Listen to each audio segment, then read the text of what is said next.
अथाविंशोऽध्यायः 20वां अध्याय। दूत के द्वारा कैलाश का वृत्तांत जानकर जलंधर का अपनी सेना को युद्ध का आदेश देना। भयभीत देवों का शिव की शरण में जाना। शिवगणों तथा जलंधर की सेना का युद्ध। शिव द्वारा कृत्या को उत्पन्न करना, कृत्या द्वारा शुक्राचार्य को छिपा लेना। व्यास जी बोले, हे सनत कुमार, हे सर्वज्ञ, आपने अद्भुत कथा सुनाई जिसमें महाप्रभु शंकर की पवित्र लीला है।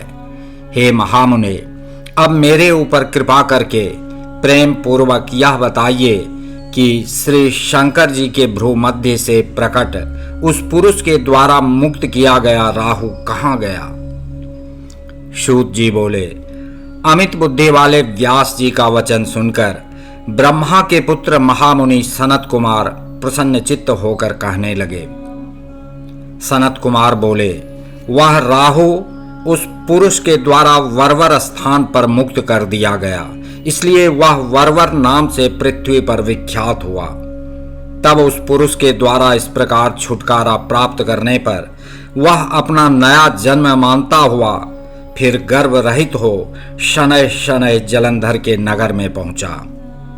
हे व्यास, उसने वहां जाकर दैत्येंद्र जलंधर से शंकर की सारी चेष्टा का वर्णन विस्तार पूर्वक किया। उसे सुनकर दैत्य राजों में श्रेष्ठ बलवान सिंधुपुत्र जलंधर क्रोध से व्याकुल हो उठा। तब क्रोध के वशीभूत चित्त वाले उस दैत्येंद्र ने समस्त दैत्यों को युद्ध के लिए उद्यत होने का आदेश दिया। जलंधर बोला, काल नेमी आदि एवं शुंभ निशुंभ आदि सभी वीर दैत्य अपनी अपनी सेनाओं से युक्त होकर युद्ध के लिए निकलें। वीर कुल में उत्पन्न 1 करोड़ कंबुवंशीय दौरहृद कालक कालकेय मौर्य तथा धूम्र गण भी शीघ्र चलें।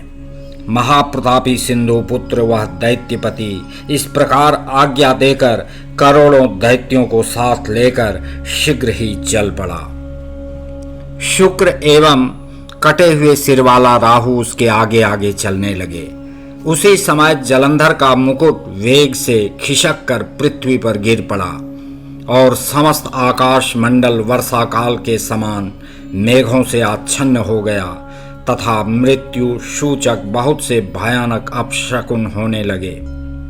तब उसकी इस प्रकार की युद्ध की तैयारी देखकर इंद्र सहित वे देवता छिपकर शिवजी के निवास स्थान कैलाश पर्वत पर गए।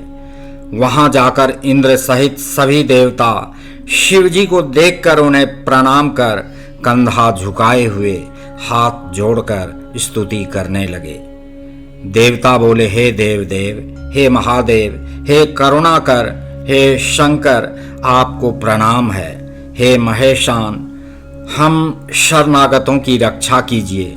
हे प्रभु, इंद्र सहित हम लोग जलंधर द्वारा किए गए उपद्रव से अत्यंत व्याकुल हो गए हैं और अपना अपना स्थान छोड़कर पृथ्वी पर स्थित हैं। हे प्रभु, हे स्वामिन, आप देवताओं की इस विपत्ति को कैसे नहीं जानते? अतः आप हम लोगों की रक्षा के लिए जलंधर का वध कीजिए। हे नाथ, आपने जो पूर्व समय में हम लोगों की रक्षा के लिए विष्णु जी को नियुक्त किया था, इस समय वे भी रक्षा करने में समर्थ नहीं हैं। अब वे भी उसके अधीन होकर लक्ष्मी के साथ उसके घर में रहते हैं और हम देवगण भी उसके वशवर्ती होकर वहीं रहते हैं। हे शंभो, हम लोग छिपकर आपकी शरण में आए हैं। इस समय वह बलवान जलंधर आपसे युद्ध करने के लिए आ रहा है। अतः हे स्वामिन, हे सर्वज्ञ, आप शीघ्र ही युद्ध में उस जलंधर का वध कीजिए और हम शरणागतों की रक्षा कीजिए। सनत कुमार बोले, हे व्यास, ऐसा कहकर वे सभी देवता प्रभु को प्रणाम कर उन महेश्वर के चरण देखते हुए विनम्र हो वहीं स्थित हो गए। तब देवगणों का यह वचन सुनकर शिवजी हंसकर विष्णु को शीघ्रता से बुलाकर यह वचन कहने लगे। ईश्वर बोले, हे ऋषिकेश, हे महाविष्णु, जलंधर से संत्रस्त हुए ये देवगण अत्यंत व्याकुल होकर यहाँ मेरी शरण में आए हुए हैं। हे विष्णु, आपने युद्ध में जलंधर का वध क्यों नहीं किया और आप स्वयं भी अपना वैकुंठ छोड़कर उसके घर चले गए हैं। स्वयं स्वतंत्र होकर विहार करने वाले मैंने दुष्टों के निग्रह के लिए तथा सज्जनों की रक्षा के लिए आपको नियुक्त किया था। सनत कुमार बोले, शंकर का यह वचन सुनकर गरुड़ ध्वज विष्णु विनम्र हो सिर झुकाए हुए हाथ जोड़कर कहने लगे। विष्णु जी बोले, हे प्रभु, आपके अंश से प्रकट होने तथा लक्ष्मी जी का भाई होने के कारण मैंने युद्ध में उसका वध नहीं किया। अब आप ही इस दानव का वध कीजिए। हे देवेश, वह महाबली तथा महावीर दानव सभी देवताओं तथा अन्य लोगों के लिए भी अजेय है। मैं यह सत्य कह रहा हूँ। देवताओं सहित मैंने बहुत समय तक उसके साथ युद्ध किया, परंतु मेरा कोई भी उपाय उस दानव श्रेष्ठ पर नहीं चला। उसके पराक्रम से संतुष्ट होकर मैंने उससे कहा, वर मांगो। तब उसने मेरा वचन सुनकर यह उत्तम वरदान मांगा। हे महाविष्णु, आप देवताओं एवं मेरी भगिनी लक्ष्मी के साथ मेरे घर में निवास करें और मेरे अधीन रहें। अतः मैं उसके घर चला गया। सनत कुमार बोले, विष्णु जी का यह वचन सुनकर दयालु तथा भक्त वत्सल वे महेश्वर शंकर अति प्रसन्न होकर हंसकर कहने लगे। महेश्वर बोले, हे विष्णु, हे सुर श्रेष्ठ, आप मेरी बात को आदर पूर्वक सुनिए। मैं महादैत्य जलंधर का वध करूंगा, इसमें संदेह नहीं है। उस असुरपति को मारा गया समझकर आप भय रहित हो अपने स्थान को जाइए और सभी देवता भी भय मुक्त तथा संदेह रहित होकर अपने स्थान को जाएं। सनत कुमार बोले, महेश्वर का यह वचन सुनकर रमापति विष्णु संदेह रहित हो देवगणों के साथ अपने स्थान को चले गए। हे व्यास, इसी बीच वह अति पराक्रमी तथा बलवान दैत्यपति युद्ध के लिए तत्पर असुरों के साथ कैलाश के समीप पहुंचा और कैलाश को घेर कर तीव्र सिंहनाद करता हुआ काल के समान वह महती सेना के साथ वहीं रुक गया। उसके बाद दैत्यों के सिंहनाद से उत्पन्न महाकोलाहल सुनकर दुष्टों का संहार करने वाले तथा महालीला करने वाले महेश्वर अत्यंत क्रोधित हो उठे। तब महालीला करने वाले कौतुकी महादेव ने महाबलवान नंदी आदि अपने गणों को युद्ध के लिए आज्ञा दी। तब शिवजी की आज्ञा से नंदी, गजमुख आदि प्रमुख सेनापति तथा सभी गण बड़ी शीघ्रता से युद्ध के लिए तत्पर हो गए। वे सभी महावीर गण युद्ध के लिए क्रोध से दुर्मद हो नाना प्रकार के युद्ध संबंधी शब्द करते हुए कैलाश पर्वत से उतरे। उसके बाद कैलाश की उपत्यकाओं में प्रमथ गणों और दैत्यों में अस्त्र शस्त्रों से घोर युद्ध होने लगा। उस समय वीरों में हर्ष उत्पन्न करने वाली भेरी, मृदंग तथा शंखों की ध्वनियों और हाथी, घोड़े तथा रथों के शब्दों से नादित हुई पृथ्वी कंपित हो उठी। शक्ति, तोमर, बाण, मूषल, प्राश एवं पट्टिशों से आकाश मंडल मोतियों से भरा हुआ जैसा लगने लगा। मरे हुए हाथी, घोड़े एवं पैदल सेनाओं के द्वारा पृथ्वी इस प्रकार पट गई जैसे पूर्व समय में इंद्र के वज्र से आहत हुए पर्वत राजों से पटी हुई थी।